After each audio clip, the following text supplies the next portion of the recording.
Thank you, Brett. It's been a great week for homecoming.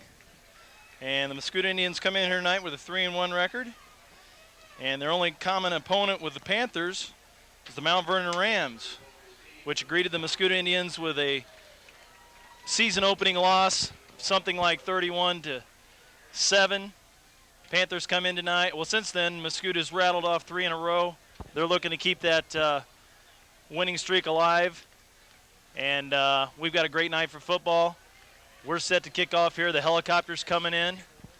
Dave Bridgewater's the new Spirit, and Roger's up here now, one of the former Spirits, I believe, of 1985. 1985. We have Spirit is up here. We just gave Bridgewater his hat. That's an advantage he has over the rest of us. This is the first year we've been able to keep track of what year we are, so we know how to line up. But they put hats on us. I don't know if they think we're getting old or what.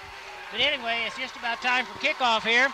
Homecoming for the Jerseyville Panthers, the last year of the 1999 year. And it looks like the Panthers are ready to go, Brian. Here's the kick. It's a squibbly going to number 27, Smeg. And he's looking for some. Oh, he's got a lane. And it looks like he may go all the way for a touchdown on the opening kickoff. And the Panthers start homecoming 6-0 on the first play. I was getting ready to say Nathan Smay had a ding foot, but he didn't look like he was hurting too bad on that play. Exactly. I asked John Burks if we were healthy today, and he said Nathan's been limping around a little bit, and you couldn't tell it there. What a way to start the 1999 homecoming against the Mascoutah Indians. Extra point attempt here by Pat Claywell. Try to make the score 7-0.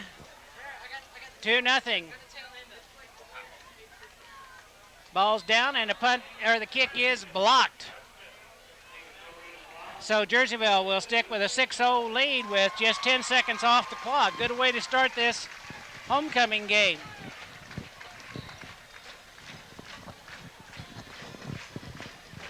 Well, we missed most of that play, Chris. Yeah. Panther special team did a good job opening up the middle of the field there, and that's all Smay needed, right? It was a great job. Smay just came around right on there on the inside, and he just looks like a parted sea there he just ran through, and it was great job. That's gotta be a really killer for the Mascoutah. Did we get a defense replay to get on down that? already 6-0. Especially on homecoming night. Didn't have a chance to get a replay, huh? We got the tail end of the replay here. Well, anyway, 6-0, good way to start this homecoming. I think we got the last 10 yards of that play. Yeah. Actually, we weren't quite ready up here in the booth. We're kind of trying to get everything organized. And that score happened before we were really ready for it. So the Panthers getting ready to kick to Mascoutah. Ben Bishop getting this kick. He boots it down to about the 15-yard line. Picked up in there by the Mascoutah Indians. He's looking for a hole up the middle, and he fights his way up to about the 34-yard line. I don't know about you guys, but I haven't heard this crowd this loud in a long time. This is that little super pep talk there from Mr. Braden starting the new tradition there. Did you get that, Brian? I didn't see you doing the whoop there at the end. You're referring to the pep rally this afternoon? Yeah. I was in on one of them, yeah. Okay, so you know all about it. Webb out to the near side. Quarterbacking for the Mascoutah Indians is Mike Larson out of the I formation. Ball's on about the 35. Quick handoff in there to the fullback. He's hit at the line, gets some running room, gets away into the secondary, and makes it up to about the 42-yard line. I think that was Gerard Jones on the carry there. Brought down by, looked like, number 40, I believe. I didn't get the, did you get a spot on who got the tackle? Quinn Shortle also got the Adam tackle. Lott, I thought that he wasn't going to be here tonight, but his number's out there, and that's his position, so unless somebody's playing for him. Handoff to the fullback, and he makes nothing on that play. Danny Updike in there. I talked to Coach Braden a little bit at the pep rally just in passing. He said, "Are we ready?" He says, yeah. He says, "They're quick." And if you know anything about quickness, it's tough to simulate that speed in practice. You can watch it on film and you can see it, but it's tough until you're out there doing replay it. to It's the also fullback, and he's met right at the line of scrimmage. You see Lance Bidlack, number 13, getting the main hit there. Webb keeps the ball this time, and he's met right at the line, but he skirts away and almost, I believe he makes the first down on the play. We had him at the line of scrimmage, wasn't able to contain him. Brian, like you said, it looks like it'll be hard to bring down some of their players because of their quickness. Also, Larson is 6'4", 210 pounds. That's a big guy coming at you. I didn't realize he was that big. Well, that's just what the stat sheet said. I was kind of wondering that myself. I saw him down on the field. Gerald to the near side. Larson gets ready to take the snap. The ball's on the 45-yard line. A little hesitate, gives to the second man through. He penetrates into the past the line into mid field, crosses the 50-yard line, and picks up about 8. They have 3 backs, they say, that are one big back that's powerful and 2 backs that are pretty quick. Yeah, Hamzik and Jones are their quick backs, and then they have that big number fullback, or that big fullback. Derek Woolsey on that Number last 30. tackle, he did a good job of getting down to the ankles and tripping him up. Ball on the 47-yard line. Here's the snap, gives to the fullback, and he is met, but he's fighting, staying on his feet. They don't want to go down. A great job of tackling there by Bidlack. Also in there was number 71 for the Panthers, Luke Callow. They pick up almost again enough for a first down. It's going to be 3rd down and about 1 foot for the Mascoutah Indians. 6-0 here. If you tuned in late, you missed the opening kickoff, which was a run back by Nathan Smay for, I imagine it was what, a 75-yard return. Larson, handoff to the tailback, number 30, Hamsky, and he picks up about 5 and the first down. So the Indians moving the ball on the line of scrimmage. I think they're pretty much a running team, aren't they? From what I read on it, it seemed like they like to do a lot of power eye and pretty much run straight up the middle. They usually don't go side to side unless they're using Jones because he's their speed back. Well, they've run power eye the last 2 times, the 2 lead blockers through there. They got strong side left with number 7, Gerald, split wide. Ball goes to number 45 for the Indians. Don't have a number, I don't have a name on him. Was it 40 or 45? Must have been. It's going to be 2nd and 1 as the Jerseyville Panthers looking for a way to stop that running game. Do some subbing here. And I have to put some bigger bodies in there. I see Mean Dean on the inside now, along with number 63, Billy Yates. See if they can contain the run. Tries to get around to the outside, and defensive end stalls that play, turns the runner in, and goes for down. about 1 yard, enough for the first down, as Chris says. Well, this Mascoutah team is on a roll. Like I said, they've won 3 in a row. They beat They're Collinsville. 1-0 in the conference. They beat Triad last week. We need to stop them here on this first drive and not let them get any confidence built up against us. I was looking at their schedule, and they beat Collinsville a couple games ago, too. Gerald gives to 30. And he picks up about 3 or 4 yards. Hamzik, the ball carrier. Luke Callow back in the ball game as Mascoutah is picking up good yardage each time they run the ball. Yeah, we've had 2nd and short yardage here about 3 times in a row. This is 2nd and 5 now, and this is the biggest disadvantage they've had at this point in the drive. Webb now to the near side.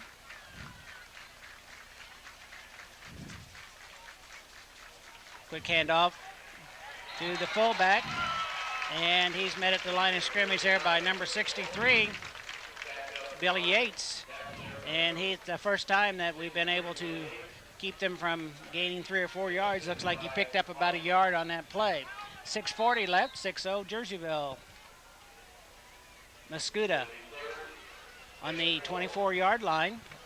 looking to come right back and score on the Jerseyville Panthers, who've got a return on the opening kickoff. Big stop here for the Panthers. Jerseyville's got 4 down linemen. Option. Running an option play. And great job. Quarterback number 4 is Larson, is met for a loss. 44 getting up off the stack there, Brent Hawkins, along with number 67, Danny Updike. So Jerseyville now gets them into a 4th and 6 situation. We'll see what they want to do. See if they have a field goal kicker. Larson's their field goal kicker, their quarterback. That was a great job there by Derek Woolsey out there, getting out there and stopping the quarterback from pitching the ball. They're going to go for it, it looks like.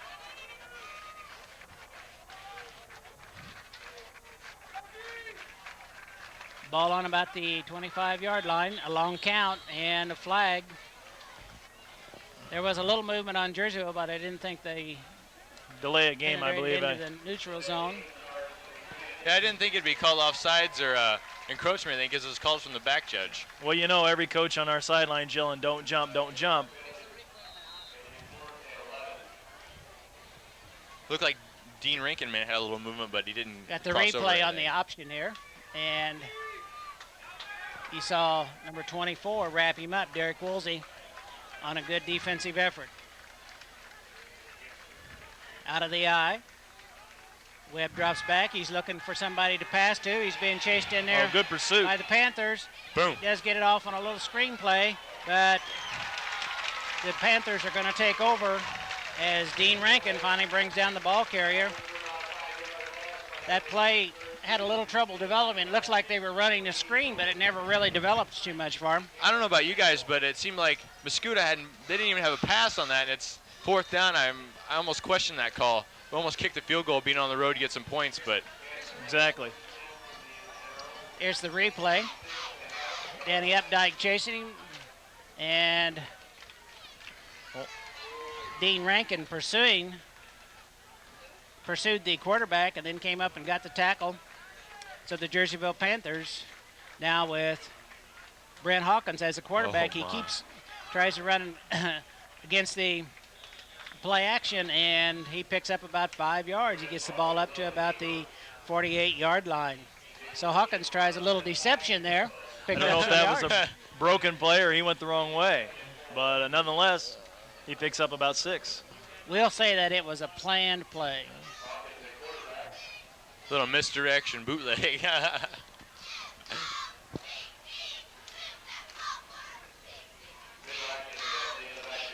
Bidlack and Setley in the backfield.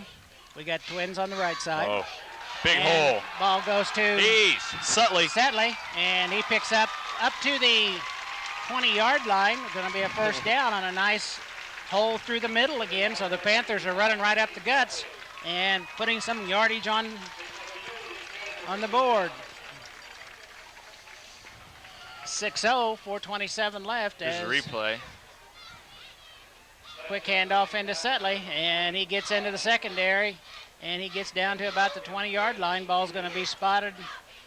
Great job of about blocking. the 21 or 22-yard line of the Mascoutah Indians.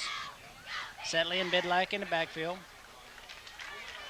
Again up the middle, but this time for not much gain, maybe 2 or 3 yards.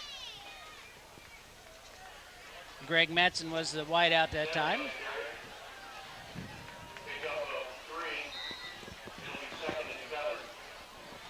Second down and 7.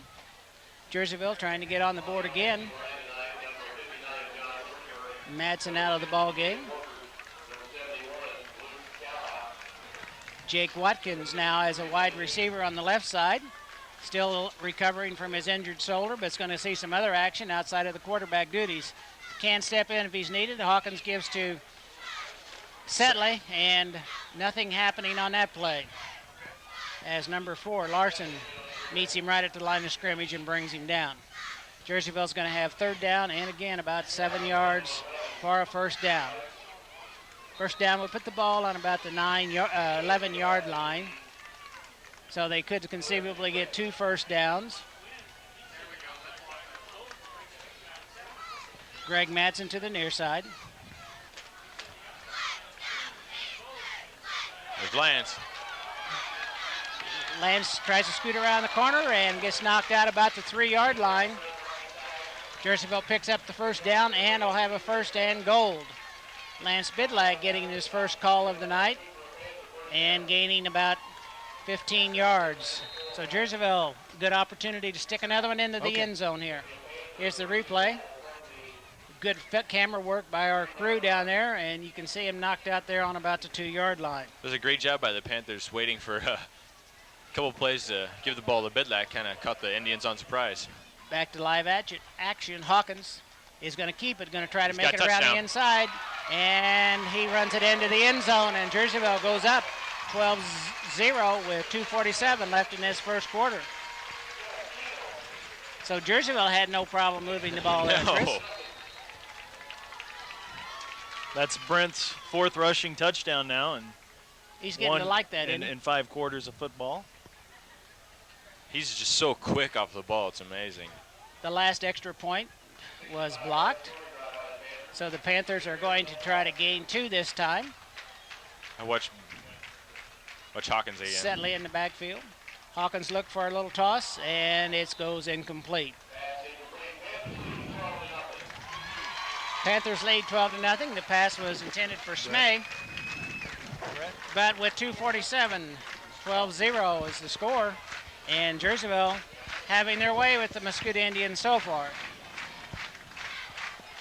Well, Mascoutah seems to be grinding it out on the ground 4 and 5 yards at a time. So far, the Panthers with the big play. Sutley's 40-yard run and Smay's 75-yard touchdown kickoff return. And we got 2:47 to go. Ben Bishop will do the kicking for the Panthers. Ball on the X at the 40-yard line. Referee's ready. We're waiting for the whistle. Here it comes, and here's the boot. This one up is going to go in the air to about the 20-yard line. Picked up by Mascoutah, and he's looking for some running room, and number 42 doesn't give any ground, waits for him, and as he makes a cut, Ben Heitzig, the runner, falls down, so they are going to put the ball in play on about the 28-yard line. He just kind of stood there and the guy fell down.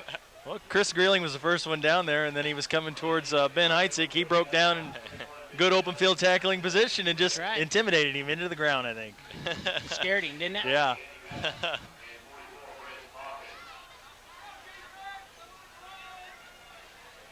Mascoutah with a wide out to the right side.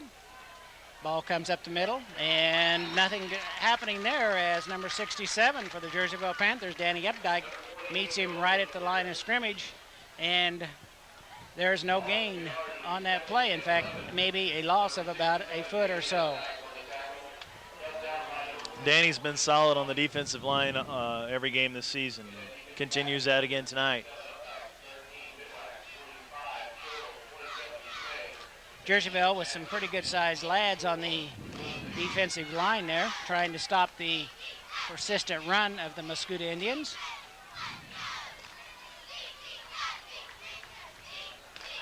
Larson drops back, going to try to pass. Nobody to pass to. Tries to gain a little yards back at the middle on a busted play, and Mean Dean Rankin, number 99, pulls him down. Maybe gets back to the line of scrimmage. Dean with a good pursuit there. He got pushed off to the left side of the field and came back as the quarterback stepped up for the run and was able to tackle him around the ankles. I like to see kids get up and go again after they've been knocked down. He did that again a while ago on another play. So Dean Rankin, he's wanting to be star of the game here. So he's going to keep hitting in there. Larson back. 28 in motion.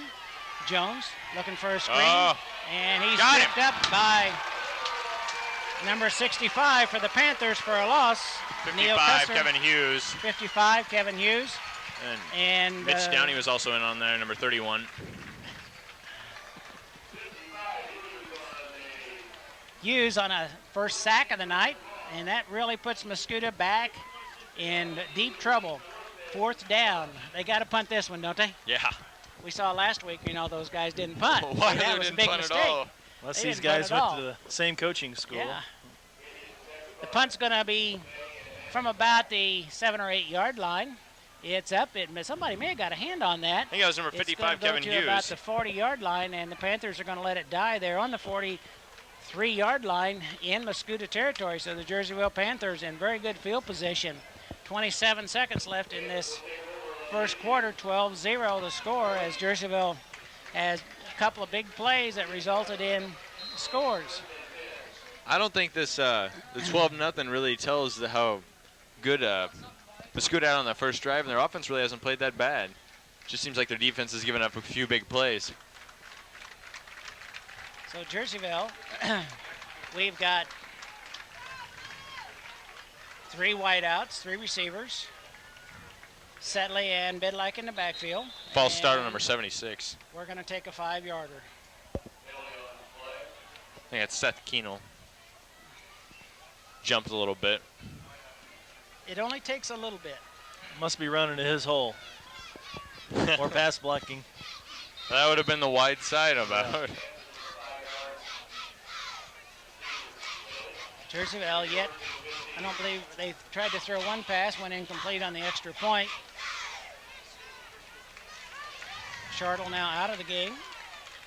Let's see what the Panthers want to do to make up this 5 yards and take the other 10. First and 15. Setley and Bidlack in the backfield. 3 wide receivers. Hawkins pump fakes. He's looking long, and it's going to go incomplete as it was way over his head. Ball intended for Smay, but he was probably 10 yards long on that pass. It's good coverage there by the Mascoutah defender. I mean, he didn't bite for the pump fake, and he stayed right with him. And all Brent had the option to do was just throw it over Smay's head. Exactly. I think he read it well.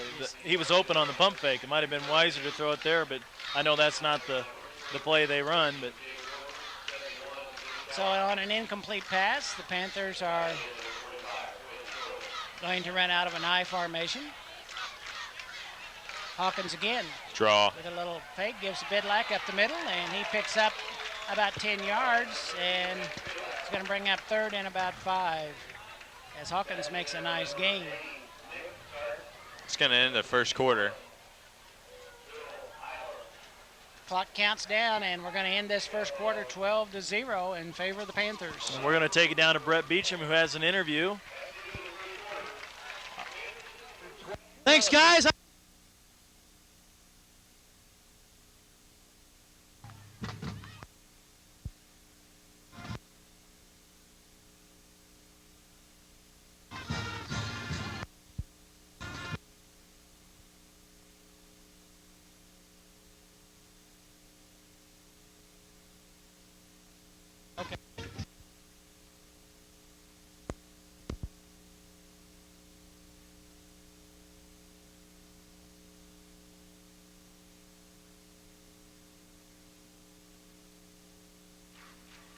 All right. Well, I guess Brett's having a problem with the technical difficulties there. On the Brett cam, I heard him at the first there. Yeah.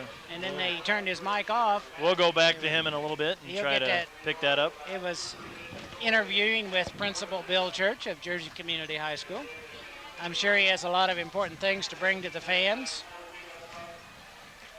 Well, this is a huge homecoming crowd. As I look down here, there are not many seats below us.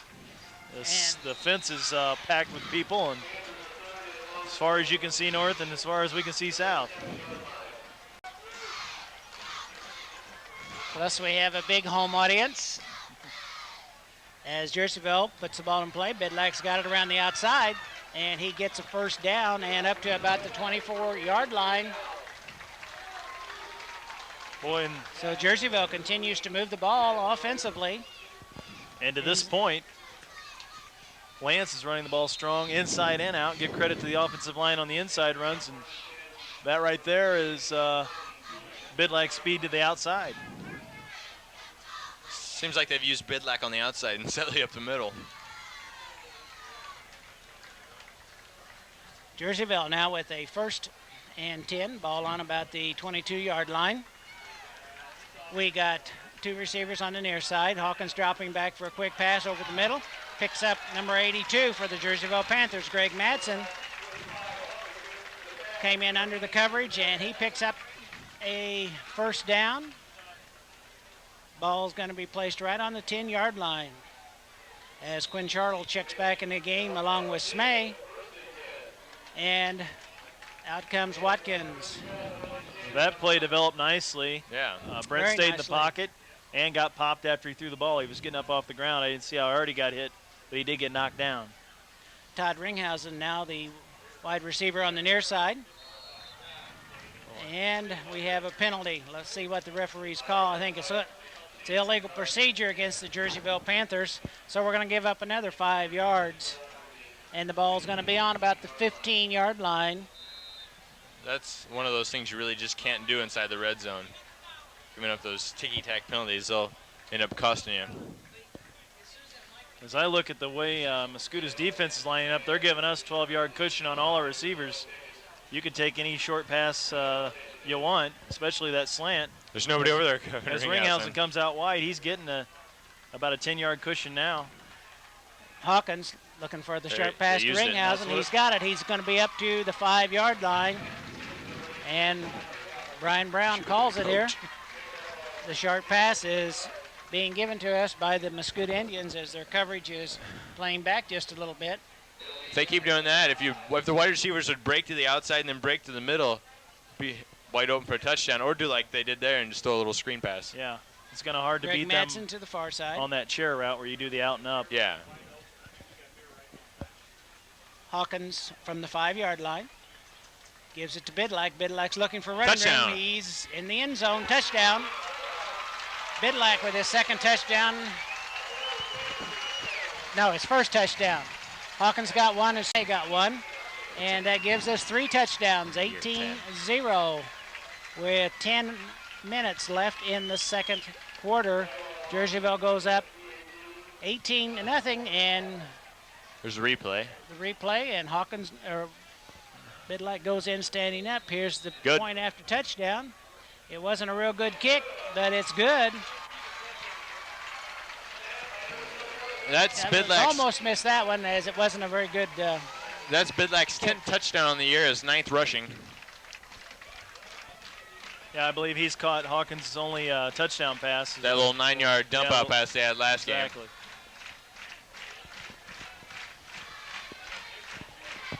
Pat Claywell with the knuckleball through the uprights. I think that was dancing around there a little bit, wasn't it, Roger? It certainly was. Didn't seem like the two field goal judges down underneath there were pretty sure of each other. That one didn't want to raise his hands in the air, let the other one do it. Well, we've learned not to call them from up here because we don't have good depth of perception. So Jerseyville is going to get to kick off for the third time as they lead 19-0. Matt's Nothing. gonna kick it off. Madsen now with the kick. It's going to be a squiggler. It's going to be fielded on the 25. And the runner gets up pat to about the 32, and he slips and falls down. Finished up there by number 82, Greg Madsen, for the Panthers. He kicked it and ran down and tackled the guy that got it. He likes to do that. Jerseyville going on defense again with 9:58 left. Helped the Indians on the last drive. Had a little trouble holding them on the initial drive. So let's see what they're going to do this time. Larson, the quarterback. Shotgun. Strong side Oh. right. And, ooh, nice Derek tackle over Woolsey. there by number 24, Derek Woolsey. Upends Larson, the ball carrier. He put a solid hit on Larson there. He upended him. He certainly wasn't going anyplace after that. Mark Angleton into the ball game. Take a look at the replay. Like Larson tried to high jump over the top of him, And it didn't work. didn't work. Out of the eye. Larson takes a snap, gives to his fullback, and nothing happens as number 55 for the Panthers, Kevin Hughes, brings him down right at the line of scrimmage. It's going to bring up third down and about 8. That first drive the Indians had seemed like those holes were open, but Jerseyville defensive coordinators must have changed something, and they're just plugging those holes now. Some good adjustments early in the first quarter seems to have stopped the Mascoutah running game. Mascoutah now with 3 backs. Draw up the middle, and it's not going to make a first down. He's going to be about a yard short of a first down. Rankin with a tackle. And I think they have enough power here to get this yard and a half. I say you got to punt here because you're down 19-0. You give the Panthers back the ball at about the 40-yard line. And they are going to punt. I think they are going to punt. And they're going to have to hurry up there. They're going to get a delay of game here if they don't speed things up. Back for the Panthers is Smay. Here comes the kick. Wow. And it's a pretty decent kick. It's over in. Smay picks it up on about the 22, looking for running room. And he's tripped up about the 30-yard line by number 53 of the Mascoutah Indian, Kenny Kloms. So Jerseyville is going to have the ball on the 30-yard line, looking to add to their 19-0 lead. That Mascoutah punter, it seems like he takes his time getting the ball off. Some of the defensive line members of the Panthers broke through their tackles and still almost got a hand on the ball. Yeah, if we didn't hit that, we were real close. Madsen and Ringhausen, wide receivers for the Panthers. Quick draw up the middle, gives to Bidlack. He's still on his feet, gets up to about the 35-yard line. I think that was Setley on the carry there. Setley, correction. Has about a 4-yard gain. It's going to be second and about 6. Ball right with his nose, right on the 35-yard line. It's already 7:34 left to go in the second quarter. They're really driving it out on the ground. Seems like time's been flying by. Madsen on the far side, Bidlack and Setley in the back. Bidlack at the tail spot. The option out to Bidlack. Bidlack gets it. He's going to be pulled down for a loss. He's going to lose about 3, and that's going to bring up third and about 8, as it just really never developed very well. As Mascoutah got through the line there and put pressure on Hawkins, and it just never really developed very well, and it's going to go for a little loss for the Panthers. A dangerous pitch there by Hawkins. It seemed like right as he pitched the ball, he got hit.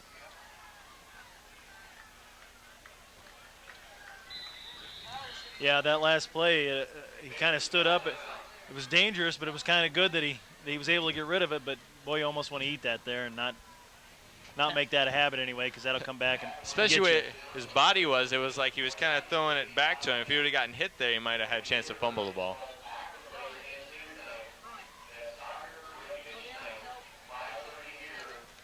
Greg Church, PA announcer here, talking about the soccer team. They are 6-6-1.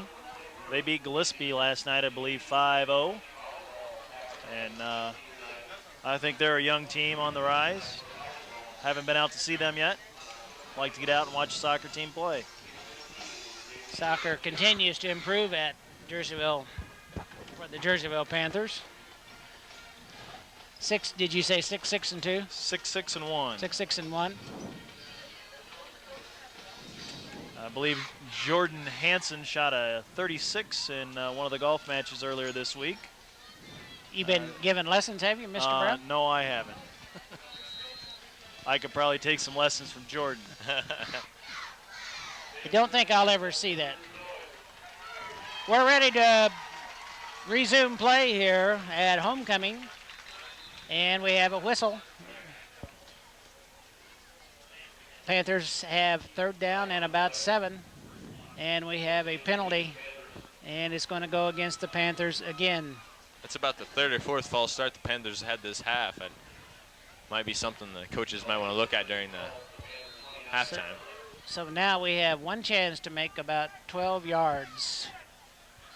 So yeah, as the season goes on, you want to make sure you're keeping sharp and not making those mental mistakes like we are right now. Also, late in the season, those become a lot more costly, especially in. Setley's out of the game. The Panthers are going to come with 3 receivers on the near side. Bidlack in the backfield. Hawkins is dropping deep. He's looking for a receiver. He passes over there to number 82, Madsen, and it goes incomplete. So the Panthers are going to have to punt the ball away. Madsen catches that. He's got 6.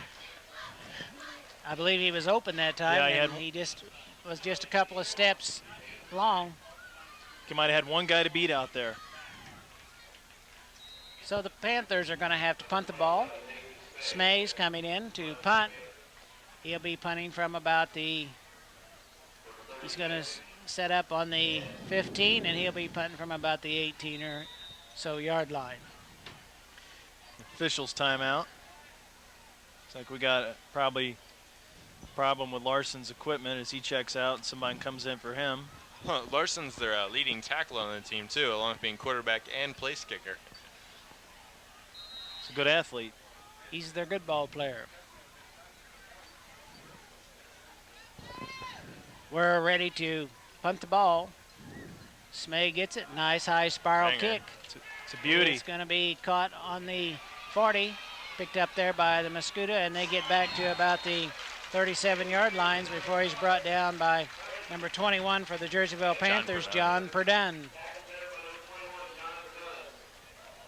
John able to reach up and grab the back of the shirt, and is all he needed.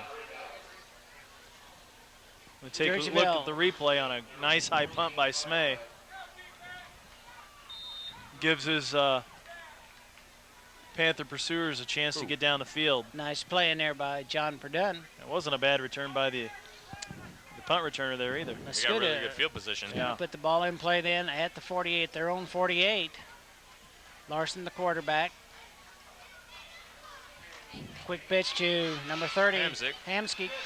And he's got no place to go as Jake Watkins brings him down. Jake Watkins, the recovering quarterback, playing defensive end. It was a great pursuit. Does a great job. Great pursuit there by the Panthers.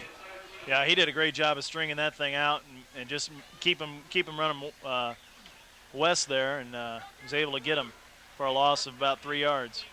Gerald on the far side. Jones in the backfield. Looks like the old chopper's leaving.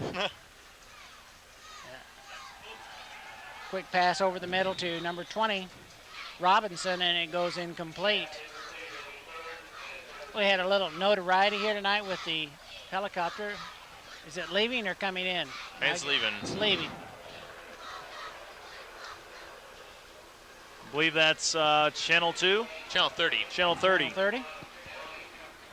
ABC. This must be the ABC game of the week. This is?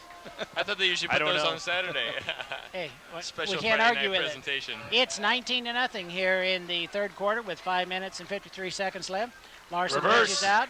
We got a reverse. Oh, my. And he's looking to pass. He's kind of confused. He throws it up for grabs, and it goes incomplete.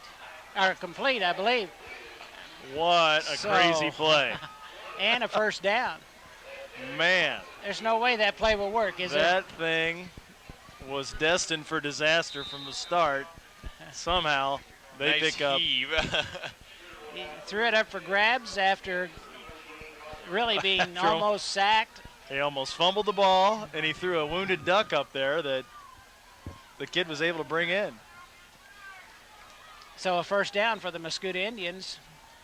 Gives to number 30, who hits the hole real hard, picks up about 5-yard line. Hamsky, the ball carrier. Panther defense lacking a little intensity right now, it looks to me. I think they're still in shock over that last play. I think they had that one busted up. So the defense is going to be called on here to stop the Indians. Ball on about the 35-yard line. Larson gives to Jones. He finds a little running room, gets into the secondary, and met in there by number 24 for the Panthers, Derek Woolsey. Very close to a first down. It is first down. So Mascoutah trying to get on the board here before the half runs out. 4:53 left. Unable to score so far on the Jerseyville Panthers.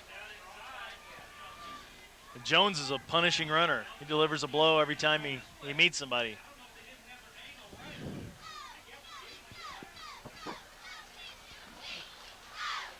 Larson waiting for the snap. Gives to Jones again. He hits the other side. This time he doesn't pick up very much as Bidlack makes the tackle.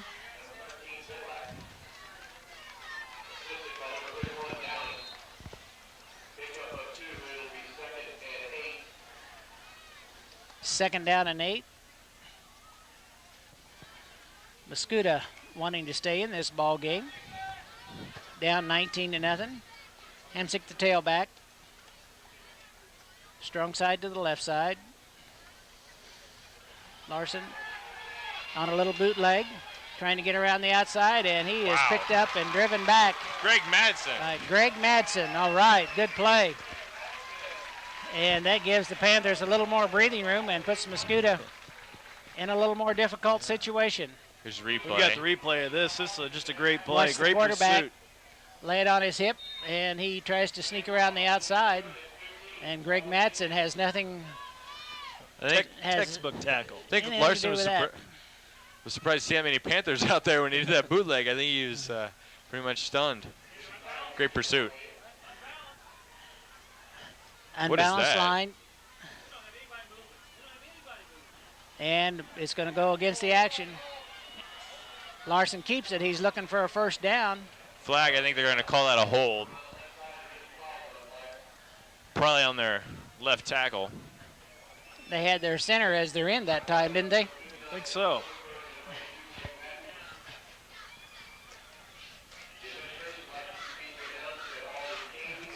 What was the penalty? It was a hold. Hold against Mascoutah. So that's going to negate their run and move the ball back. Let's see where the officials mark it.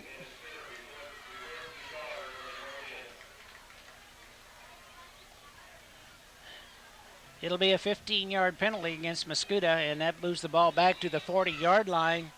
And it's going to be 3rd now and about 30.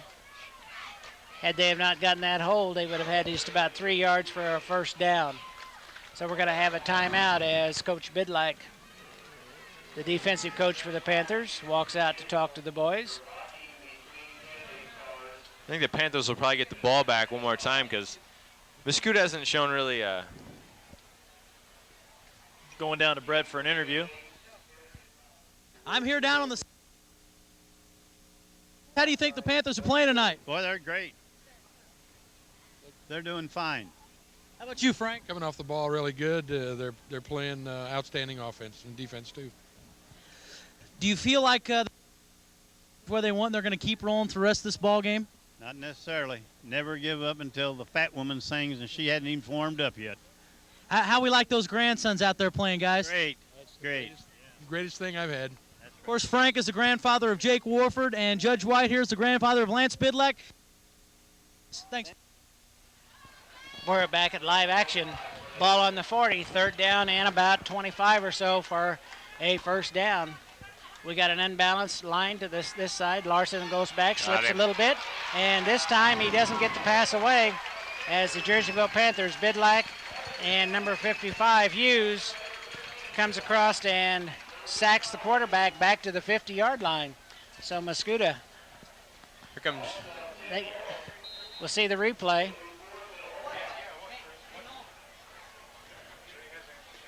He slips a little bit there, and by that time it's too late as Hughes gets him. They're going to punt from about their 40-yard line. Oh. And I think we got a little touch of that. Oh. And the ball's going to take a Mascoutah bounce, picked up by Smay as he plays his position well, and he gets up back to about the 24-yard line. That's going to come back because Mitch Downey hit the kicker. That'll probably be a first down for Mascoutah now.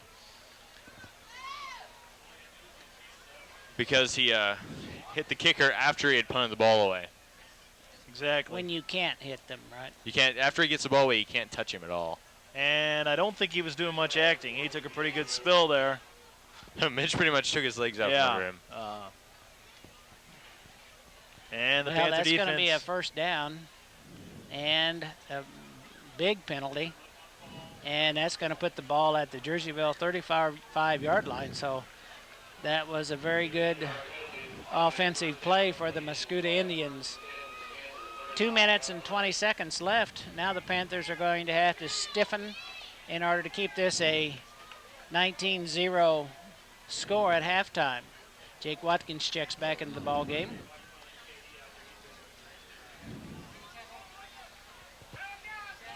Mascoutah with a wide receiver to the far side, and now we have another flag. This is probably offsides on the Panthers. Wow. And we're going to give them another 5 yards. So Jerseyville self-destructing here on the last 2 plays, giving up 20 yards in penalties. 71 checks in for the Panthers. Luke Callow. Webb out to the far side. Hamasic as a tailback. He gets the ball. He's looking for some running room. Gets up to about the 25-yard line. And he's tackled there. It's going to be about a yard short of a first down. Number 13, Lance Bidlack, gets in there. 2nd down and 1 on the 26-yard line for the Mascoutah Indians. 1 minute and 52 seconds. Can we run this clock out? That would be nice. Jerseyville giving up big penalties that time, giving Mascoutah the ball back on a unnecessary roughness and then an illegal procedure. Larson fakes to the first back, gets it the second one, and he gets the first down right at the 25-yard line. Well, it was about this spot on the field earlier that the Panthers kind of got a second wind and moved Mascoutah back to the 45 before shooting themselves in the foot. So they're going to have to buckle down here and make a stand. Hughes checks in. Hawkins is out. You really don't want to let Mascoutah put a touchdown in here because I think they get the ball in the kickoff for the second half too. And Webb to the far side. Hamasic and Robinson in the backfield. Larson keeps the ball. He's trying looking for some running room. And he maybe picks up 2 or 3 as a host of Jerseyville Panthers stands up the whole Mascoutah line and stops him there with about a gain of about 3. 1 minute and 16 seconds left in the first half of homecoming action here at Don Snyder Field in Jerseyville. Nice evening, big crowd, as Brian said early. Big crowd. If this does come down to a field goal attempt by the Indians, they do have a slight wind at their back as the flags are waving a little bit towards Larson the north. Gives to Hamasic. He's looking for running room, picks up about 4 or 5. Tries to lunge forward for the first down. I don't think he got it. 47 seconds left, and we'll probably have a timeout in Mascoutah.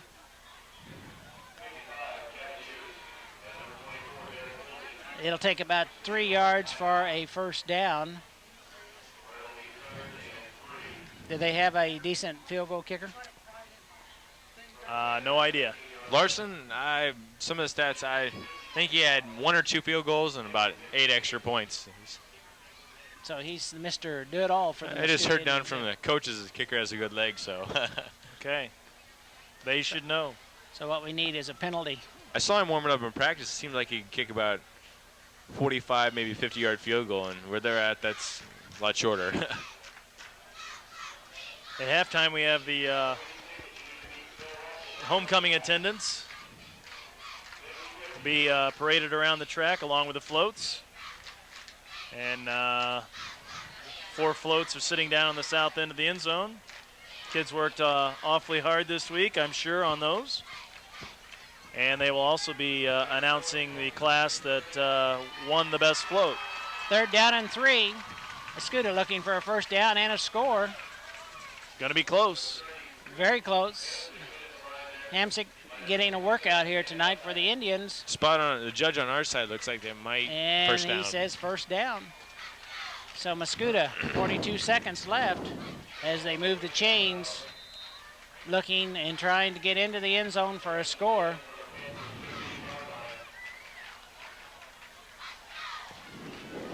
Mascoutah with a wide out to the near side, and they offsides. Well, they went with that offset line again, and I don't know if the man out here on the wide was set in time. So that's going to pick up 5 yards for the Panthers, moves them back 5. 30 seconds left in the quarter. It's only 30 seconds. I don't know if Mascoutah can run the ball in the end zone. They might have to take a couple of cracks to the air. And from what we've seen from their passing game, Panthers should be able to stop him here. We'll have to have some pressure from our big down lineman here.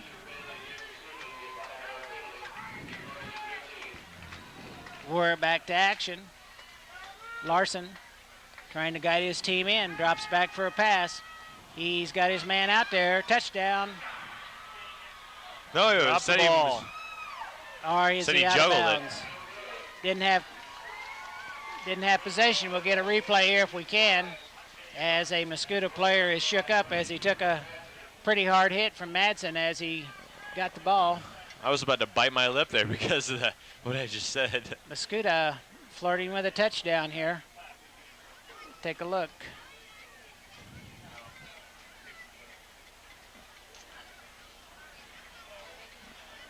Is that Chris Greeling putting pressure on the quarterback? Was that 51? I didn't see that. He's 45 Conchordo, though, 45. broke up the pass there. He was the one that. right. 45 did 51 though. made the Chris final. Greeling was Yeah. in the quarterback's face. But I think So Mascoutah, very close to a score, has 23 seconds and second down. This Mascoutah player is trying to sneak back into the huddle. He's got to leave the game because coaches came out to attend to his injury. That would be a penalty. they bring their speedy Gerard Jones back into the game. I haven't seen him much here in the second quarter. No, Seemed like they've been running the ball more with Hamsick. Hamsick, number 30's got the majority of the work. Number 28, Jones, is in the backfield. Golden to the near side. They look like they're going to try to pass the ball, Nobody try to back get there. into the end zone. Oh. There's pressure there by Dean Rankin. A pickup. And we missed him every time. Touchdown. We had Wow. about 3 chances, and he ran right between us. And we didn't get him, so Mascoutah with 14 seconds gets on the board. Shouldn't have given that one up, had we? Did we, Brian? I don't think so. We had every opportunity to stop that that play from maybe not from him catching the ball, but at least from him getting into the end zone. I don't think they have a timeout left. If we could have just stopped him from getting to the end zone, you run out of time and the half's over. He ran 15 yards there with eluded 3 tacklers. Larson with the kick, and it's a pretty good kick. He almost kicked it out of the park. So Mascoutah gets back in the ball game at halftime with 19-7. Should have never let that happen. Well, we do have an opportunity for a kickoff and a run back. That's true. Smay's warming up there, stretching out over here on the sideline. We have a replay on the touchdown. Cameraman lost it, huh? That can happen. Jerseyville returning the first opening kickoff with 10 seconds into the game. Now we have 14 left in the first half. Maybe we can run it back the other way. Bidlack is deep, along with Smay on the near side. Who's our runner on the far side over there? Derek Woolsey, number 24. Derek 24, Derek Woolsey. So we got some speed in the backfield. We'll see if Mascoutah wants to kick it on the ground and be content with this lead, or if they Might want watch to the put it in onside the kick air. here. Larson's ready. Here comes the kick, and it is an onside kick. Oh, no. And it's booted by the Panthers. Andy Batten looks like he recovered But I that. think he recovered it. Batten kicked the ball forward, but then fell on it before Mascoutah could get it. You know, that's kind of almost a bad play by Mascoutah. That gives us good field position with the 50, and Jerseyville has time for 2 plays, 13 seconds left. let's see how good Brent's arm is.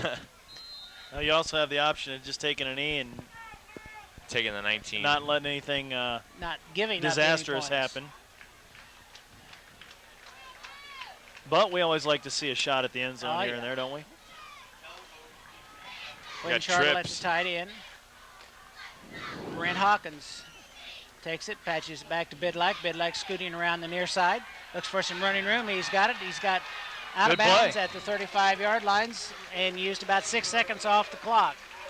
Now, Brian, we could put a ball in the end zone. Well, we have that other option. Pitch it back to Lance. Let him, 15-yard pick up, pass, 15-yard run, same thing. That's why Coach Braden's down there. Take a look at the replay. And Lance doing a heads-up move, getting out of bounds and giving us another chance here. It's timeout Mascoutah. Mascoutah's defensive backs are really playing deep, aren't they? I guess they don't want to give up a touchdown. We need to check Mascoutah's timeouts. It seems like they've taken about 4 this half. I don't know, you guys, what do you think? Try to go for a quick short pass, maybe get about 10 yards, or I don't know if you have enough time to do that, or just go for the end zone here with 6:4 left. Well, I'm sure we have some timeouts left. We did kick a 40-yard field goal last week, but we do have a little wind in our face as the flags are blowing straight out now. It'd be a 52-yarder from here, so I don't think they'll try that. Odds are probably against that.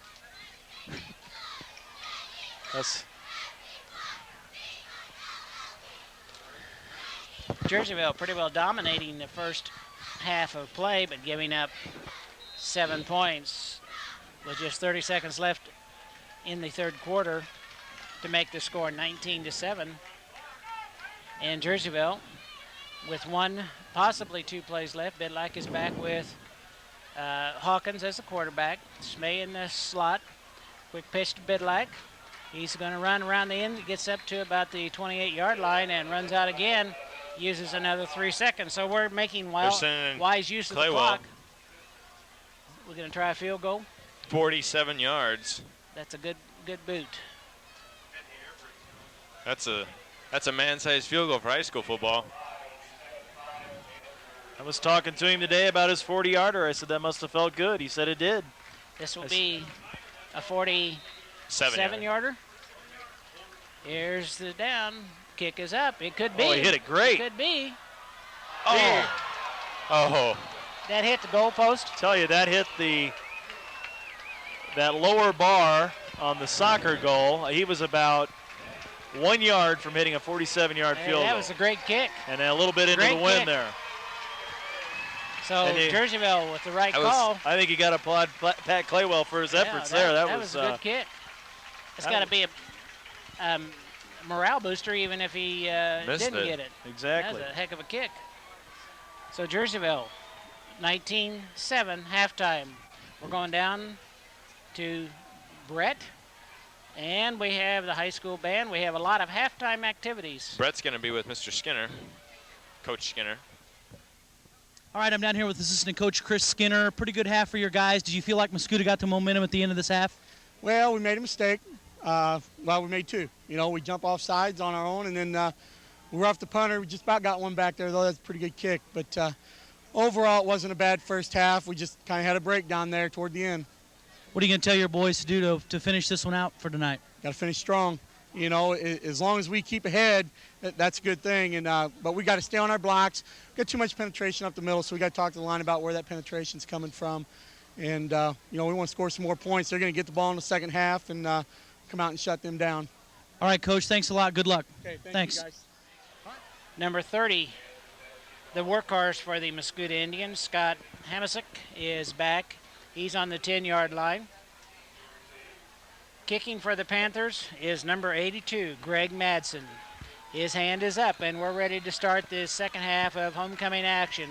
There's a kick. It's on the ground. It's going to be picked up by Hamasick on about the 20. He's looking for a hole up the middle, and he makes a little yardage, gets up to about the 35-yard line, where he's brought down by number 34 for the Jerseyville Panthers, Caleb Good. Jerseyville now on the defensive action will try to stop the Mascoutah Indians, put some more points on, and maintain their perfect record. Though Mascoutah has a 3-1 record, so they're really a pretty decent team in the conference this year. I always say the first possession of the first and second halves usually can tell how the ball game is going to go. Gerald on the near side. Ball goes to Hamsick. He's looking for running room, and he gets up about 3. He's tackled in there by number 13, Bidlack. as Hamasic gets into the end zone. You got a few stats there for us, Brian Yeah. or Chris, that you can share Hamsick with us? had 13 carries for 31 yards, and their other running back, I think that's Jones. Scott Jones had 4 Garrett carries for 22 yards, and for Jerseyville, Bidlack had 7 carries for 58 yards. Selly had 4 carries for 45 yards. Hawkins had 2 carries for 9 yards, and Hawkins' passing was 2 for 4 for 22 yards. Okay, we're back. Second and 6 for the Mascoutah Indians, and they jump offside big time that time. Number 44, Bennett, their big fullback, is drawn off sides, and Jerseyville is going to receive a 5-yard penalty, which is going to put the marker back beyond the original line of scrimmage.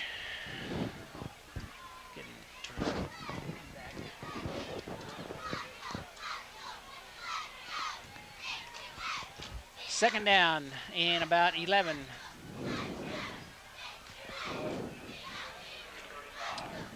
Mitch Downey, Dean Rankin in there on defense. Here's the pitch out to Hamasic. pursuit. He's looking for some running room, and he's brought down in there by good coverage by 3 Panthers. Verdun, Bidlack, and number 71, Luke Callow. Luke covering some ground there. Great Get out pursuit. there. Yeah, here's the look at the replay. That was Nathan Spade, number 27, out there. And no, it wasn't. Luke got there a little bit late. Number 40, we'll have to give him some credit. Adam Lott got there. Third down and about 14 as the Jerseyville Panthers defense has arose to the occasion here. Little pump fake. He's going long for Jones, and no good. That was pretty close. Madsen on the coverage out there. So the Mascoutah Indians, unable to muster a first down, is going to be able to kick the ball now to the Jerseyville Panthers for their first series of plays in this second quarter as Kevin Hughes checks into the ball game for the Jerseyville Panthers. Kick will be from about the 22-yard line. Back for the Panthers is Smay. And number 82, Greg Madsen. I'd watch the Panthers maybe try to get a block here. Let's not rough the kicker again, though. Kick is up, pretty decent kick. It's going to go Madsen's way. Picks it up on the 35. He's looking for some running room. Scoots by a couple of tacklers, and he's still on his feet. He's at the 40, and he gets up to about the 41-yard line and driven back by number 11, Chris Tart. Madsen danced around there, tried to find a hole, but really couldn't. He seemed like he was searching, but none of his blockers really didn't say anything up for him. We had our He didn't run have for too fun. much. We had a run for fun this morning. He ran a bunch. At How much did you run? 8:15, I ran none. Greg Madsen, though, I believe ran upwards in the 5-mile range. 5 He mile, ran I heard. 6, I think. 6.5 maybe. And I don't think the coaches were too happy with him running 5 mile. Of course, he's in good shape. He can do that. Hawkins on the keeper this time. He's got that ball stuck out there a little bit further than it should be, and he gets up to about the 45-yard line. I don't know about you guys. Hawkins looked like he was sticking that ball a little too far out for the. Well, he looked like he was giving pump fakes past the line of scrimmage there. But that's kind of dangerous. He needs to tuck that away when he decides to do that. Second down and about 4 for the Jerseyville Panthers. Brent Hawkins has Bidlack and Setley in the backfield. Hawkins on a keeper is going to lose yards this time, and he's almost back. Loses about 3 yards on the play. I think it messed him up there was he set it on the ground first and didn't really get a chance to have any rhythm with that play. So the Mascoutah Indians fight off the Jerseyville Panthers as they try to get a first down in this third quarter. Smay back in the ball game as Watkins checks out. Smay's coming to the near side along with Ringhausen. Brent Hawkins has Bidlack in the back there. Hawkins dropping deep. He's looking for a receiver. Got He's him. got him. Oh! Had the ball. Greg Madsen started to turn before he had it and dropped the ball. So the Panthers lose a big opportunity there to pick up a first down and plus. He had it in his hands, didn't he, Brian? Yeah, I would think that Greg would tell you he should have caught that ball. And maybe that, I won't say it. I'm sure he would tell you he should have caught that ball because he's got pretty good hands. Smay now back on the 30. Here comes the kick. It's a little bit of a squiggly kick. It's going to take a little bit of a Jerseyville bounce, and Hamsick's going to let it drop dead on about the 23-yard line of Mascoutah. Well, the Panthers missed a good opportunity there. Had he have caught that, he would have certainly gained at least another 10. Well, the last 6 minutes of the first half and the first 5 minutes here in this half have been pretty sloppy. We need to clean things up. You know, I think we definitely should take charge here in this third quarter and put this game away. Panthers still hold a 19-7 lead. 8 minutes, 14 seconds left in the third quarter as the defense on the second go around. More you let Mascoutah hang around, the Exactly. bad things can happen. Larson gives to number 30. Hamsick's getting a lot of carries tonight, He gets isn't a he? lot of carries. He picks up about 4 yards. He had 13 at the half. He's probably about 15 or 16 now. I thought the number 28, Robinson, he hasn't gotten as much work as I thought he might get. Actually, Hamsick really isn't their workhorse usually. Usually from their stats, it's usually Jones. He had 50 carries coming into the ball game. Webb split far to the left. Larson hands to the second back, Hamsick, and this time nothing's going as he's met there by number 44 for the Jerseyville Panthers, Brent Hawkins, and he gets some help from Updike, and he stops Hamsick that time for no gain, and it's going to be third down and about 6 or 7 for a first down. The ball's going to be placed on about the 28-yard line, 26, 27-yard line of Mascoutah. Jerseyville trying to hold tough here and get Mascoutah into a first down as Mascoutah sends a wide receiver out to the far side. That's Gerald. They got the big fullback in. Pitch goes to number 28. Got a fake reverse. And Rogers this time picks up a first down on a fake reverse. Rogers, number 28. Jones on that fake there. It seemed like wide receiver came back around and he kind of strapped it to his hip almost and just ran right around the corner. Looked like the defensive players might have thought that the wide receiver may have had the ball. In that case, you have to kind of hit who's ever running your direction, don't you, Brian? Just reading Coach Bidlack's body language down there, I think he's frustrated with the arm tackles, and we're not breaking down and with good technique at this point. You've got to hit who's ever coming that way. This ball carrier That's more like it right there. Is stopped in there by number 51 for the Panthers, Chris Greeley. Correct that, 67 Danny Updike on the tackle.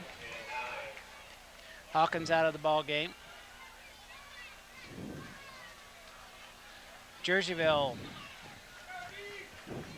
has Mascoutah at their 38-yard line, 39-yard line. It's second down and 9. Here's the pitch to Rogers. He's looking for some running room. He's got speed, and he fights his way up to about the 41-yard line as Jerseyville is not getting good, clean tackles here. Giving the runner a little bit of credit. He's a pretty quick runner for the Indians. Yeah, the key there is quick, and I think that's where that quickness is coming into play, where we're not wrapping up. We're getting arms and hands on them, and that's not going to bring these runners down. They're a little more slippery than that. He is at least. The Yeah. other Jones is. Webb to the far side. Maybe they're saving him for the second half. Jones in the backfield now, along with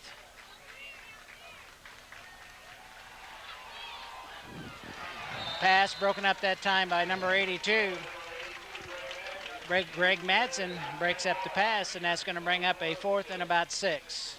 So Jerseyville in a position here to get the ball back 4 minutes, 52 seconds, 19-7 lead for the Jerseyville Panthers. Going back for the Panthers is Smay, along with Madsen. No, Bidlack's now going to replace Madsen back there as Madsen comes up onto the line of scrimmage. Here's the snap. There's the kick. It's a pretty decent kick. Smay's trying to size it up. Picks it up on the 20. He's looking for some running room, and this time he's going to get smacked and down back where he started, right on the 20. Forward progress will be marked about the 24-yard line. So Jerseyville will put it in play. 1st and 10 at the 24-yard line. Smay wanted another return there, but it was not to be that time. Yeah, he was trying to make something happen there, and just really wasn't much there. He got a good block from Lance and didn't really use it. He came back to the short side of the field. Tart was there to wrap him up, number 11 for the Indians. The guard, Ryan Knott, a little bit late checking in, picks up the play from his teammates as Hawkins hands off to Bidlack. He's got running room. He finds some room. Setley this time. Setley's getting up to the 40, skips one tackle, bypasses another one. Oh, what a good run. Touchdown. Oh, my gosh. Oh. No, we've got a flag on a play. Got a flag, a late hit, or a hit from the back. It's going to come back. And Jerseyville, again, self-destructs. So the touchdown by Setley is going to be called back. Well, it's probably going to be a clip with all that stopping and going. Take a look at it here. I think it was a clip from moving the back side to side is probably hitting the back. Exactly. Yeah. Cutting back. Well, Setley got out of a couple what of a tackles run. that he wasn't. We'll see if we can pick up the penalty.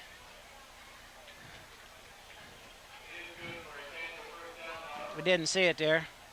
But the Panthers nevertheless pick up a 1st down, but give up the touchdown. 4 minutes and 24 seconds. That negates about a 76-yard touchdown run. Yeah. And that was a really nice run by Setley as he did some good body fakes. Hawkins this time gives to Bidlack. Bidlack looking for room around the outside. He's got running room. All he needs to do is outrun one man, and he's going to be knocked out of bounds at about the 18-yard line. So Jerseyville finding some running room here on the Mascoutah Indians in this 3rd quarter. Here's the replay. Quick handoff to Bidlack. He'll go right off the end. Sneaks to the outside, and then it's a foot race. Once he got outside the tackles there, he had about 10 yards ahead of him, and no Mascoutah player in sight. This time, Setley's wrapped up. Nothing happening there as Setley gets the call, and he's wrapped up right at the line of scrimmage, maybe even lost a yard or two.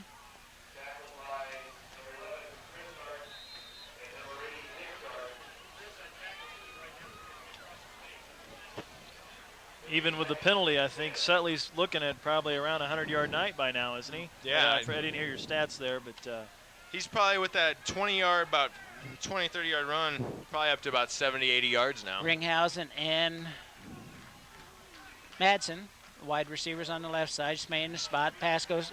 Good block. Handoff goes to Bidlack. Bidlack's got running room, stays on his feet, gets up to about the 5, picks up a 1st down, and Jerseyville's going to have it 1st and goal in the red zone here with 3:31 left. Bidlack running very well tonight.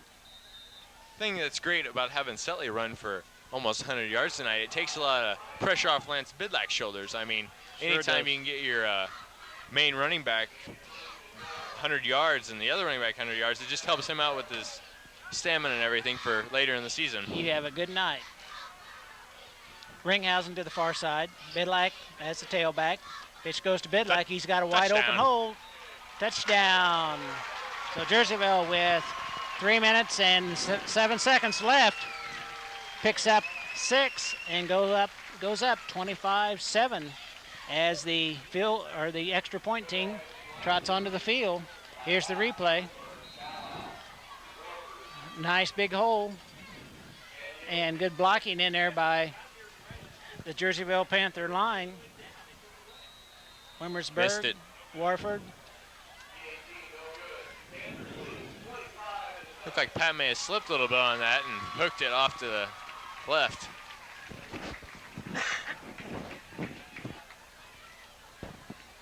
That's a I believe Pat wants another shot at that goal. 47-yarder. Well, 1 for 4 tonight on our PATs. We definitely want to clean that up. I think we missed only one last week, and I think that might have been from a bad snap. Or did we miss? I think we missed a kick too. But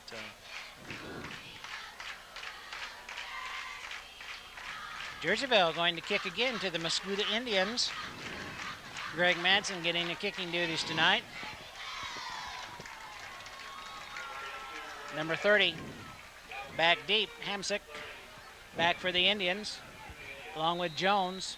There's a whistle, here comes the boot. It's up, it's gonna go to the far side, hit about the 20 and go out of bounds. And there'll be a penalty on that as the referee lets the flag go. I think the Mascoutah Indians will get the ball at the 45-yard line if they accept the penalty, or 40-yard line, excuse me.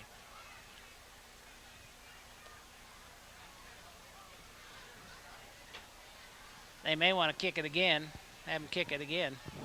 I think they have their choice, don't they? I think they do, but it'll back I would take it. I'd take it at the 40.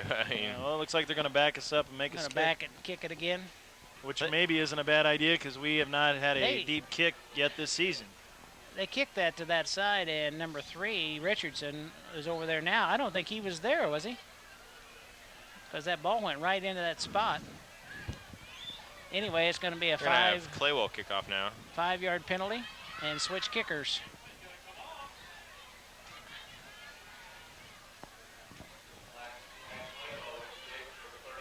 Mitch Downey came off the field. Here comes Claywell, and here's the boot, and he gets it high, going to number 3, Richardson. Picks it up on the 20 and slips. Must be a little dew settling out there. Grass getting just a little slippery. That worked out in the Panthers' favor. They should have taken what they had the last time. No, they would have taken over at the 40, I believe.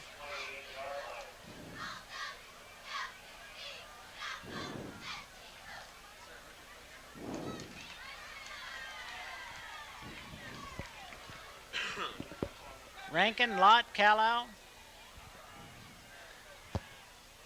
Mascoutah out of the power I with Hamasick, the fullback. He gets the ball, and he's been the workhorse tonight, and he gets nothing as Brent Hawkins picks him right at the line of scrimmage.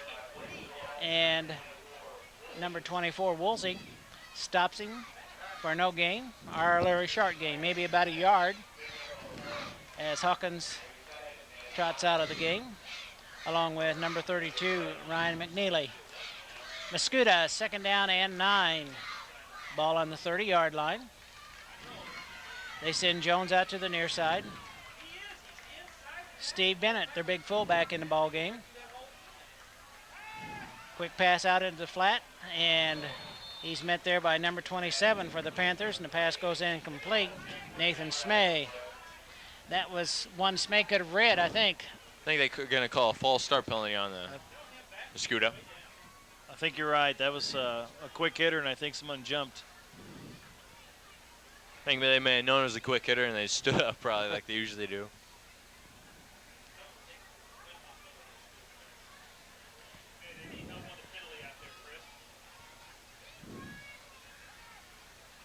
So 5-yarder. the referees mark off 5 yards against the Mascoutah Indians for illegal procedure. Make it about 3rd and 14. Hawkins checks back in at the defensive end spot. Quinn Shartle giving directions to the Jerseyville defense. We got Rogers to the near side, covered in there man-to-man by Smay. Shartle drops back for help on Smay. Oh, fumble. We got a fumble. I think they're going to say he was down. Referee Or blows his whistle. arm motion. Maybe we can get a replay on that and see. Nevertheless, it's going to go as a... They're probably going to say his arm motion. His arm Incomplete motion pass. was forward when the ball was tapped, or tipped. So Here's the replay. Little pump fake. Yeah. Oh. looked like, I don't know, Pretty that's a tough close, one to wasn't it? call. Almost Pretty looked close. like Statue of Liberty. He almost had that ball Somebody straight would up have picked and, that and up. hadn't even come forward yet. That was a good play, wasn't it? I don't know. Chris and I probably never saw Never it. heard of it, have you? Webb to the far side. Corpus to the near side. It's 4th down. We got 4 receivers. Bidlack's chasing the quarterback. Oh, and almost he throws intercepted it away, by Dean and Rankin. it's going to go as incomplete, so that's going to bring up a 4th down and about 14 for the Mascoutah Indians. So the Panthers defense steps up again, puts lots of pressure on the Mascoutah Indian offense. As Tell you what, the defense looks well rested and hungry again. Like I said early in the, or late there in the first half, we seemed like we went to sleep and lost our intensity, but Lance Bidlack with good pressure on the quarterback there and able to break it up, and they're forced to punt. on the 40-yard line, Ismay and Bidlack. Here comes the kick. It's going Bidlack's way this time. He's going to field it on about the 42, bobbles it, and covers it. And the ball's going to be put in play on the 44-yard line. That's something you really don't see happen to very often. He is probably one of the most sure-handed people on the team. But he did the right thing by falling on it, because had he have tried to pick it up, that other kid would have hit him with it just about halfway up, and we'd have had a fumble. So Hawkins trots in with Watkins, and out comes Smay. Got about 5 yards on the fumble, hit off his leg and rolled forward. Timeout. 25-7, 2:01 left in the third quarter of homecoming action here at Don Snyder Sports Complex.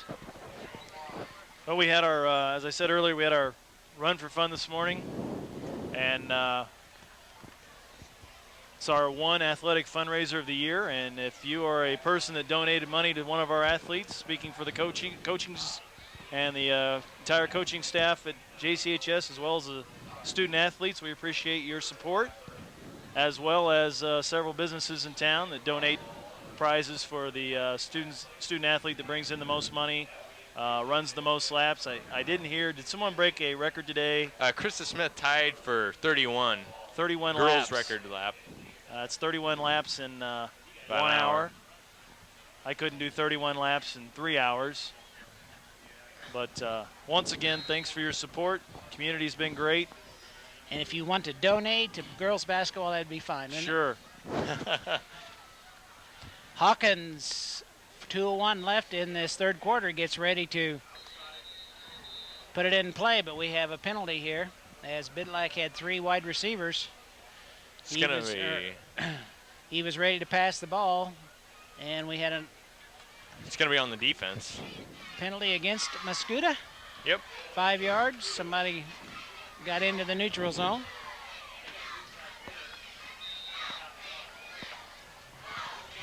Madsen checking into the ball game, bringing a play in for the Panthers.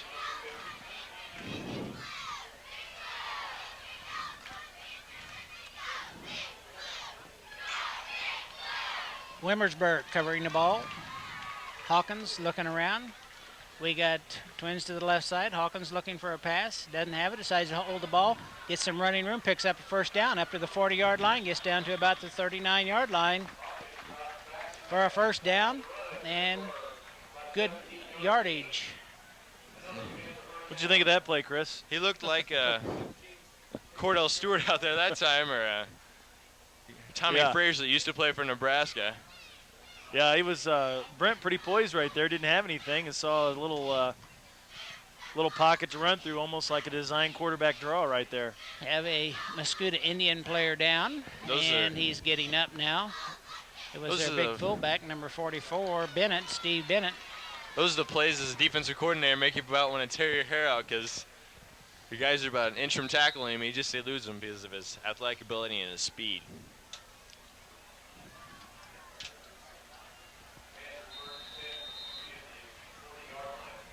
Jake Warford at the guard. Hawkins throwing out flat to Ringhausen. He gets it, picks up about 3 or 4 yards, brought down immediately by number 40, helped up there by the Mascoutah Indians. Good sportsmanship. And Jerseyville picks up about 2.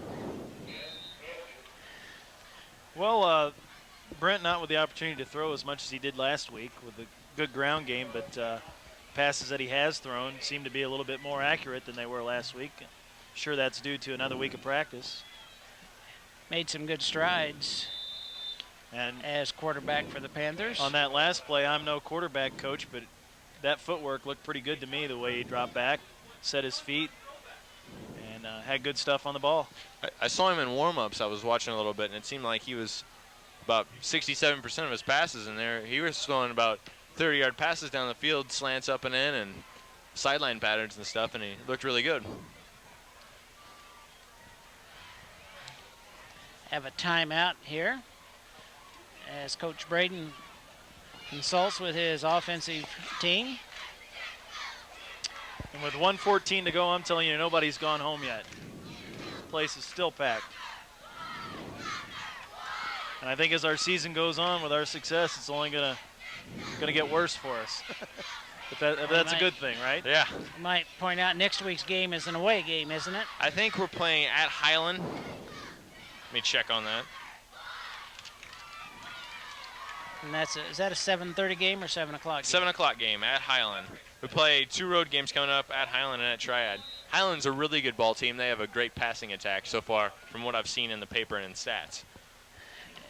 Hawkins looking for somebody to pass. He's got a Bootleg. man wide open, and Chartle misses it. That's 2 passes, and the defensive secondary only had 1 man back for the Mascoutah Indians, and Chartle came across wide open and drops the ball. I'm going to tell you guys right now, that's one of my favorite plays to watch is the old bootleg out and hit your tight end. That's always been one of my favorite plays. That's Chartle and Madsen, both usually pretty good hands, dropped 2 nice passes. That would have added to the passing yardage greatly. Uh-oh. This time Fumble. we have a fumble. It's going to be a Mascoutah ball. Ref got knocked down there.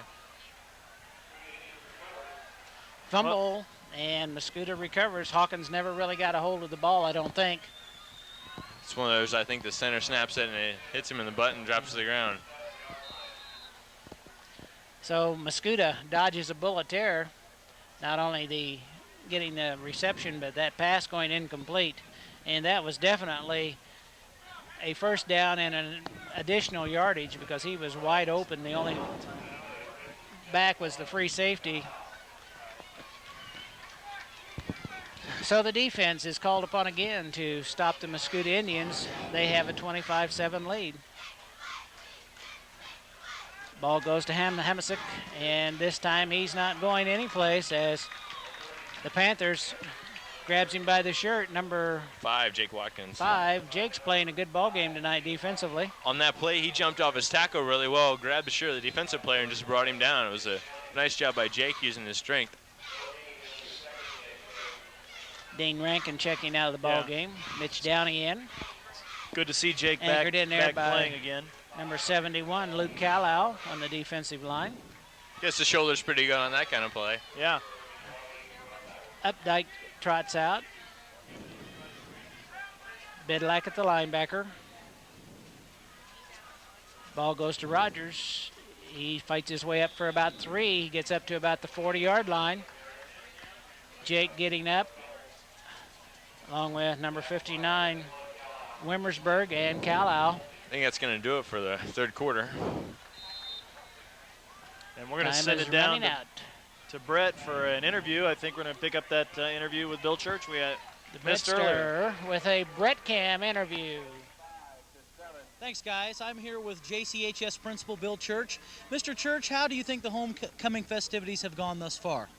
You know, Brett, I don't know what we could have done to make it go any better. You know, starting with the class sponsors and the kids and their cooperation with the floats, up through our administration, Mr. Coyle, Mrs. Tungett, Mr. Skinner, and the planning that went into it. And then the participation of the kids in the parade, the weather cooperated, the pep rally, and now this evening the Panthers are showing us what it's all about here.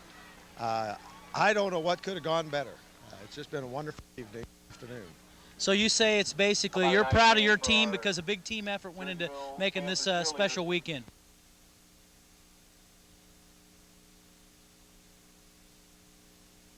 Wonderful experience for all of us.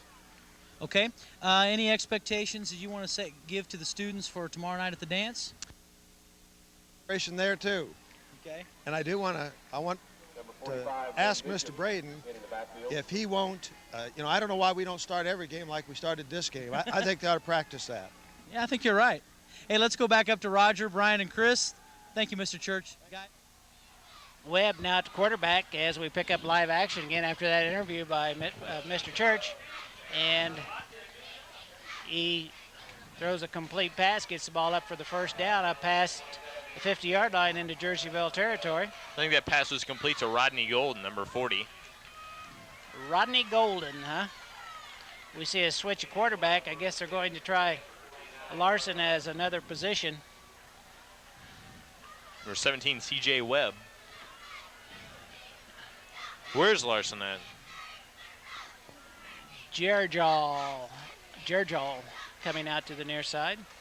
Handoff goes to Rogers. He picks up about 4 yards. Finally stopped in there by number 40. Getting up, and number 27, Smay. And Adam Lott with the tackle. Pick up of about 4 yards. It'll be second down. Ball's going to be placed on about the 45-yard line of the Jerseyville Panthers. Deadlight coming out of the game. C.J. Webb, quarterback for the Mascoutah Indians, 6'2" sophomore. Pretty big guy for being a sophomore. The future Indian there. Quick handoff to number 45, and he was tackled and met, but he got out of that and went on to pick up a first down for the Mascoutah Indians.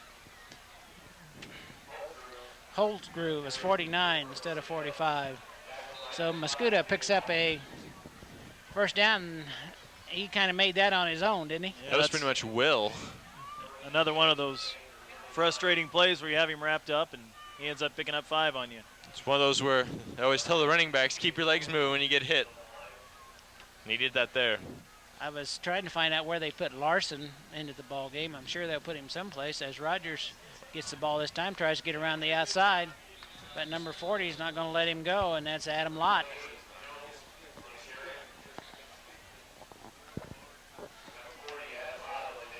And that's going to make second down and about 9. Ball on the 37-yard line.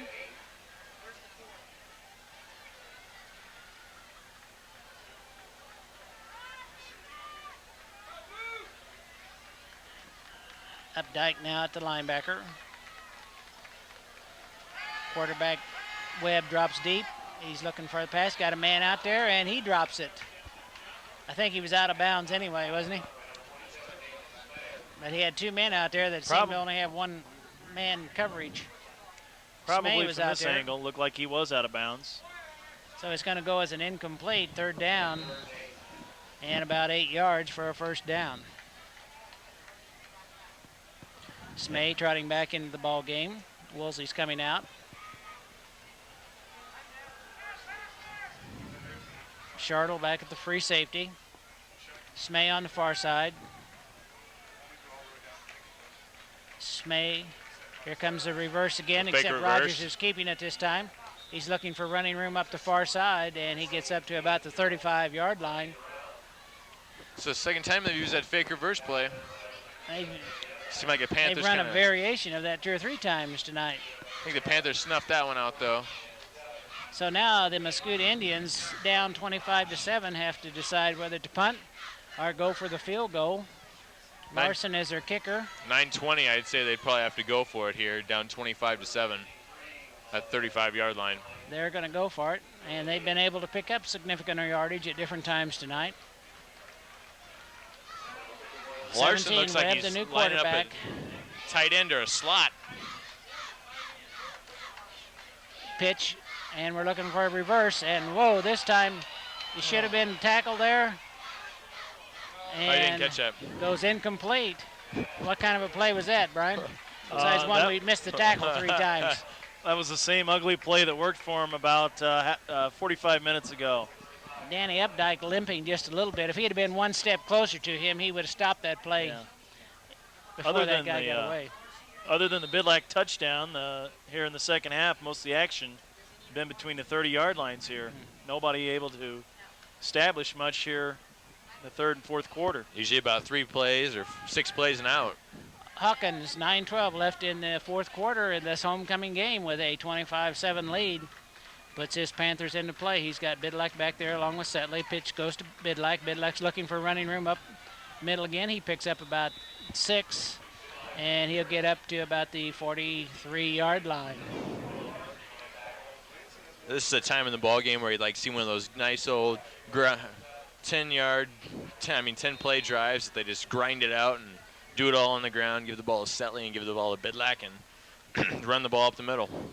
Ringhausen to the near side. Oh, we probably won't do that. As Hawkins has pitched to Bidlack. Bidlack's looking for running room. He's got room out to the outside. He steps back in, and he gets into the line past midfield, picks up a first down to about the 44-yard line. Good block there by Steve Setley. And I think the player that Setley took out of the play after he was out of the play also decided to deliver a little shot back Cheap right shot. in front of the Panther bench, but got away with it. But referee didn't see it, huh? Matt Jellica to the far side. This time Hawkins Oh, what? pitches it, and it's a free ball, and Mascoutah's going to get it. Hawkins should have ate the ball there, tried to get it to his halfback, and that was a big mistake. He wasn't really in a position to make that lateral as he was already down, and he should have tucked it in and taken the down. I bet he won't do that again. Yeah, that's one of those plays where, as we said earlier, we just have to sharpen things up and learn from those and improve each week. Mascoutah with a big break here with 8:26 could get back on the board. It was almost like 25-7. Hawkins was in no man's land there, and he just didn't know what to do. It wasn't developing very well, and he slipped. Play goes Larson quick there. pass to Larson now at the end, our receiver. He's done everything tonight. I think he's laying up the tight end there. That was a tight end dump that did not develop very well. They really have some decent running backs and some talent in that backfield. Panther defense just been able to stop them so far. Called upon again here to stop them after another miscue by the Panthers. Quick pass to the end. Fumble. He fumbles it, and the Panthers recover it. So the Panthers get the ball back. A pair of fumbles here, Number and 59. we're back to where we started. Number 59, John Wimmersberg on the fumble recovery. Big John, he ought to get on camera on that one.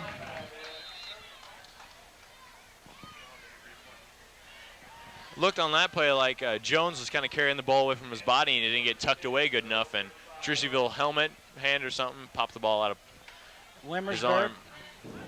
now ready to snap the ball to Hawkins. Hawkins keeps it. He tries to get up the middle, and he picks up about 2. Regain a little confidence there with a rather conservative play. Smace checks into the ball game.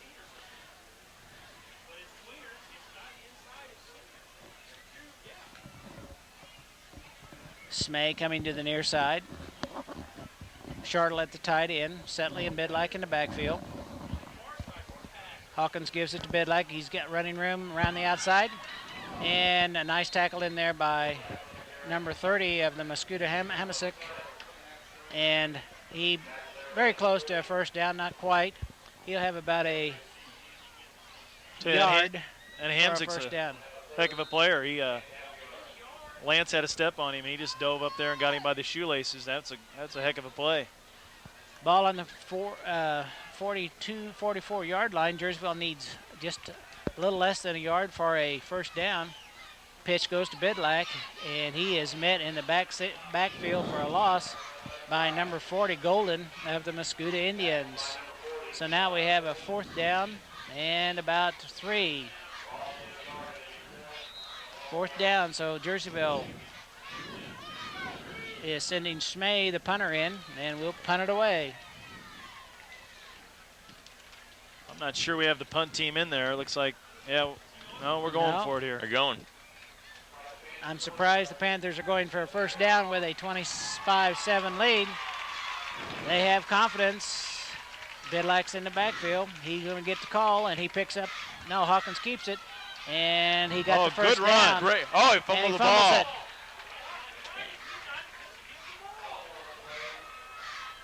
So after a good play, we fumble the ball away, and Mascoutah is going to be in better field position than if we had punted it. That's too bad because that was a really great effort by Brent there. Yeah, exactly right. That was a heck of a run. And that's 3. Kept the ball out away from his body, I think, and just got it knocked out of there. 3 fumbles in this quarter. That's rather unusual.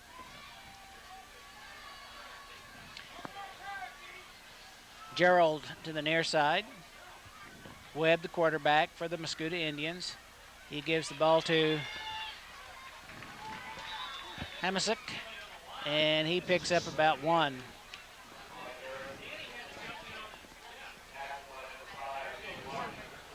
Warford into the ball game now for the defense. Ball just into Panther territory. 25-7, 5:57 left in this ball game as Jerseyville still maintains the lead. It's been a rather give and take second half so far.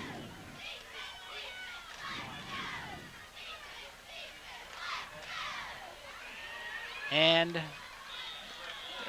tailback number 3, who hasn't, Richardson, gets the call, and he picks up about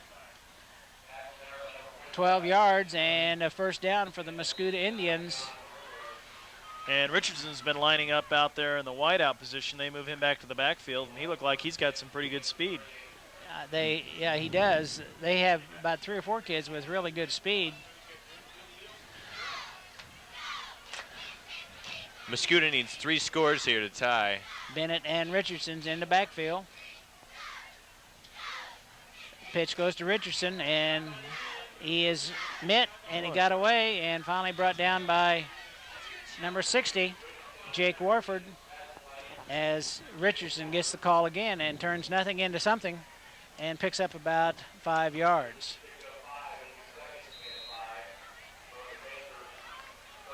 Wimmersburg out of the ball game now.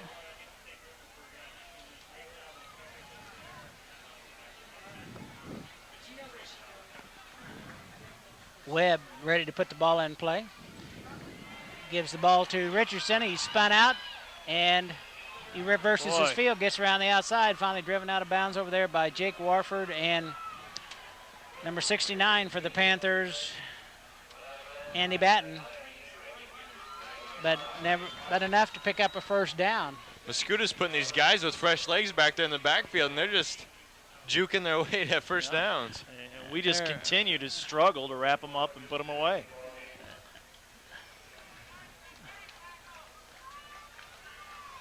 A little more shoulder in there would help on those tackles. But the speed of Mascoutah is not to be underrated.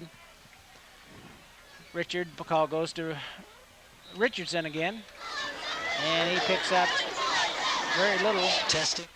And that's going to bring up a second. The ball on about the 25-yard line as the Mascoutah Indians try to get into the red zone with 4:14 left.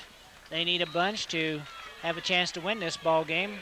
Panthers content to play defense right now and use up some of that clock. Which one here is Mascoutah to keep running the ball and keep the clock moving? 4 minutes and 3 scores, I don't know. Number 41, Kiefer, a new back into the ball game for the Mascoutah Indians. Webb, number 17, the quarterback. He's going to look for a pass. Got a flag down, and I don't know exactly what the call. Pass was caught at about the 20-yard line. That may be knocked out of bounds by Bidlack. Maybe offsides on the defense. Nope, false start on the offense. So Mascoutah gives the Panthers a break. Testing 1, 2. Because usually they call that play. Usually the whistles will blow it dead, or the officials will blow it dead, but they didn't that time. Officials step off about 10 yards, and it's going to be second down and about 15. Clock ticking not ticking right now, but 3:43 left. Panthers 25-7.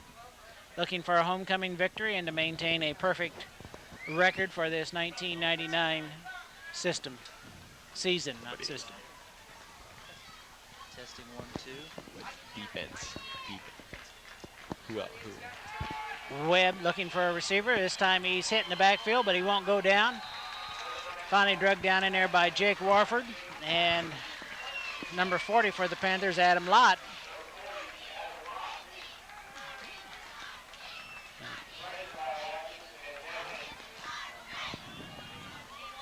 Dean Rankin checking in for Luke Callow as we get a sack.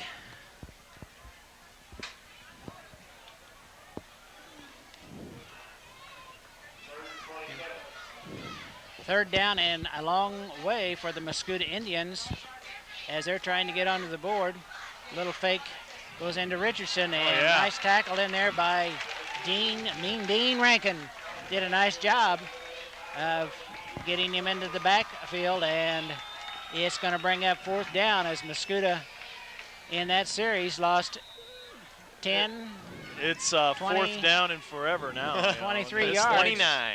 Now, will they punt or will they go for it? They'll go for it. They only have 2 minutes and 35 seconds, so they're in a They're going to punt. have-to-score situation.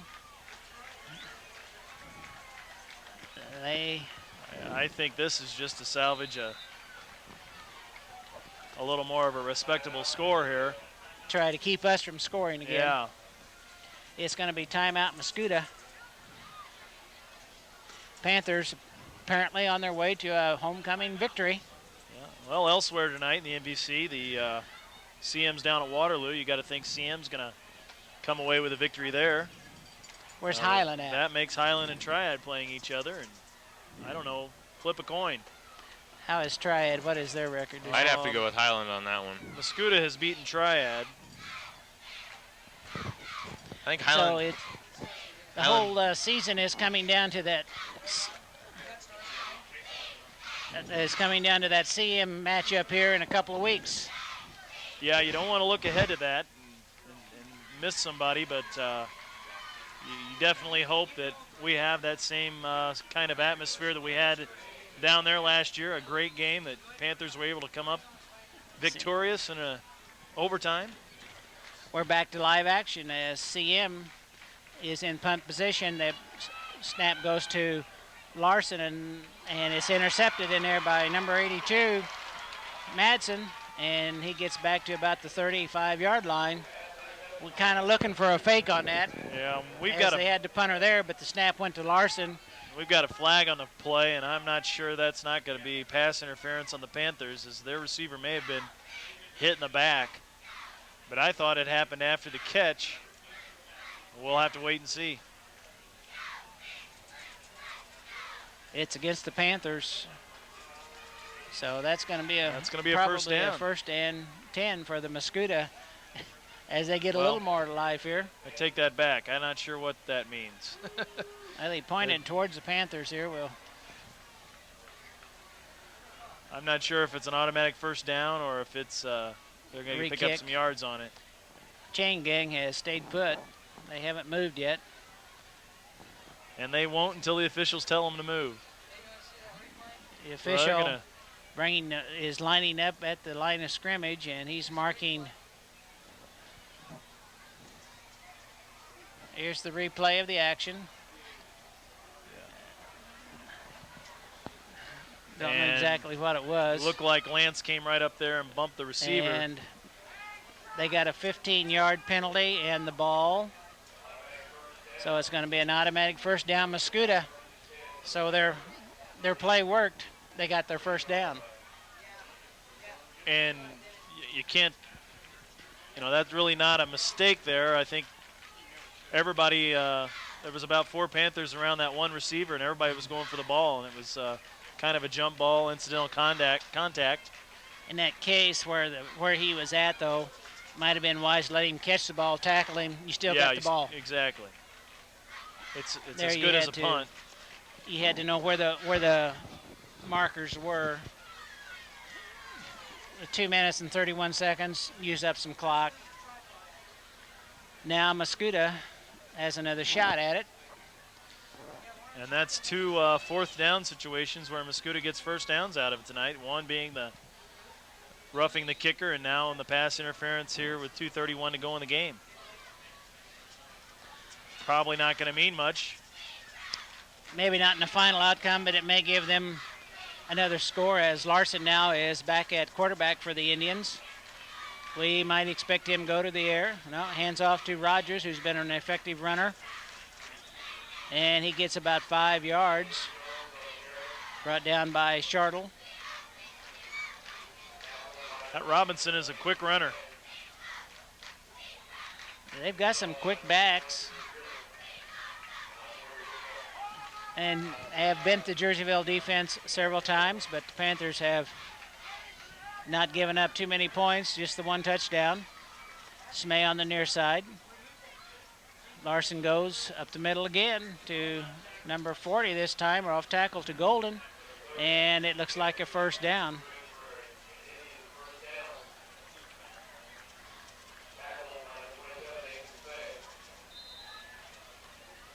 Wimmersburg back in the ball game, along with Billy Yates, trying to stop this late drive here of the Mascoutah Indians as the clock ticks with 1:41 left in this homecoming game for the Jerseyville Panthers. Larson gives off to Rogers, and he picks up about 5. Got to give credit to Mascoutah Indians. They're not dying here tonight. They're giving it all they got in the final minute of the game. Lott and Smay on the tackle.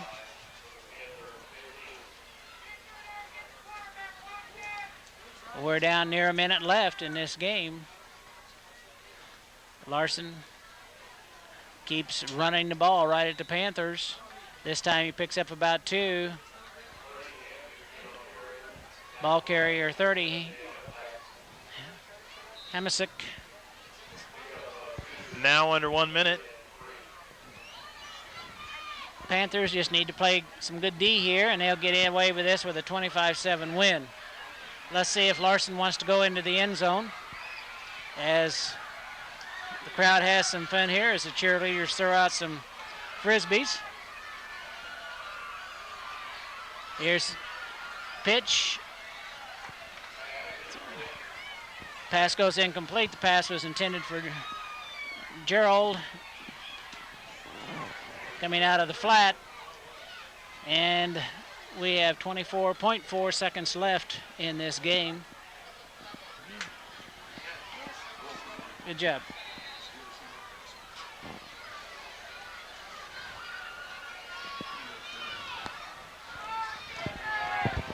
I'm not sure. Chris Bray had it. Larson fumbles the ball. It's going to fall on it. And no yardage. And Jerseyville is going to take over on downs, and this should end the ball game. With no mistakes, with 20.7 seconds, Jerseyville is going to continue in the Valley as a perfect record in the Valley and also a perfect record for the season. Going 5-0. First time since 92? 92. Is that right? Yep, I think 92 was the last time they were. 92, I know they were in 91, they were that way. And Watkins, on the other side, not the quarterback, just kneels down. On the other side of the football, And Mascoutah still winless since 1980 in the city Jerseyville. limits of Jerseyville. I can remember a time when that wasn't the case. Well, They used to 1980 pound was us. around that year of Chris Jenner and the Yeah. Indians. I believe they won a 3A or 4A state title. Yeah. Congratulations to the coaches and to the Jerseyville Panthers with a homecoming victory, and to all the people that were out here tonight and all the festivities. The new spirit, Dave Bridgewater, and the football enthusiasm continues here at Jerseyville. Again, we travel to Highland. We're going to Highland next week. 7 o'clock start. 7 o'clock start, and we looked at the Mascoutah crowd. They didn't really bring too many people up. maybe they thought they were going to get beat. But I'm sure the Panthers will have a better showing than what Mascoutah brought up here. Well, with a 5-0 start, the Panthers have certainly created some interest in our community, and I certainly think that I'm sure we'll take a fan bus or two down that way, and I know that the people will have a caravan of cars going down there as well. So hitch a ride with somebody and trail on down to Highlands, not too far. And support the 1999 Jerseyville undefeated Panthers. We're going to have some stars of the game after the coaches have their pep talk.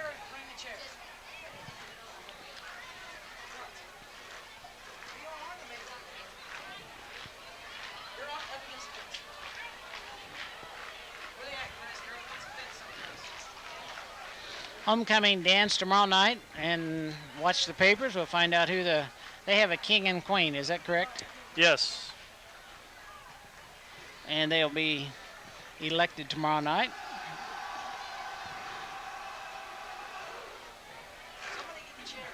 Panthers and their new. You going to do that in girls basketball? We might. That is good. If That ought to become a tradition for all teams. If it gets us off to a 5-0 start, we'll do it every 2 minutes, whatever. Every time out. Just do that. You might get a technical from the referee. They think maybe you're doing it at him.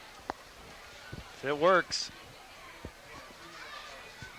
believe they had Alex Dixon out there in the middle leading them on there.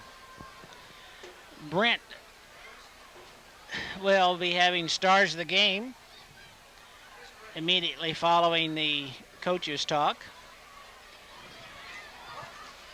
And the thing I guess you gotta like at this point in the season, we've got a fairly healthy team that no significant injuries other than the cast on Joey Callow's throwing hand. And he should be getting that off this week. He's still got 2 to 3 weeks with that on there, but but other than that, pretty healthy. Smay, they said he had a swollen ankle, but he didn't show many signs of slowing down as he led this Jerseyville Panthers to a 6-0 start on the first kickoff tonight. It's funny how that adrenaline takes away that away the pain. That swelling. And like Nathan, a lot of our guys are gamers. They're going to come on strong, play through the pain, and give it everything they got. Watching some of the players in and out, there's 3 or 4 of them that are doing a little limping. Maybe another week they will have an opportunity to heal up, be ready for Highland and try it, and then CM, I believe. That's right. Is the schedule. Panthers in perfect position now to make the playoffs.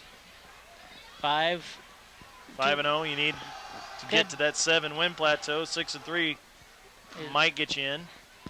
7 is a definite. We could have 7 wins by the time we get to CM. And certainly that has to be the pump game of the year in the Mississippi Valley and in the area. I believe this CM win still undefeated also. Yeah, this win tonight runs our conference winning streak, I believe, to 12 games as we went 10-0 the last 2 years. Or were we 5-0 last year? And I believe we were 10-0 in 2 years, weren't we? We're getting close to lining up the stars of the game. Jake Watkins. Greg Madsen. Adam Lott. Lance Bidlack. Nathan Smay. Who else we got out there? Steve Setley. Take it away, Chris. I'm here with Lance Bidlack. Lance, did you think you had trouble finding the holes tonight, or did the offensive line seem to open up some big holes for you and your running backs? No, I didn't have trouble finding the hole. They are pretty big, actually. The offensive line did a good job tonight. Okay, now move on to Nathan Smay. Nathan, a big kickoff return you had at the beginning of the game. How did that feel to get the team jump-started like that?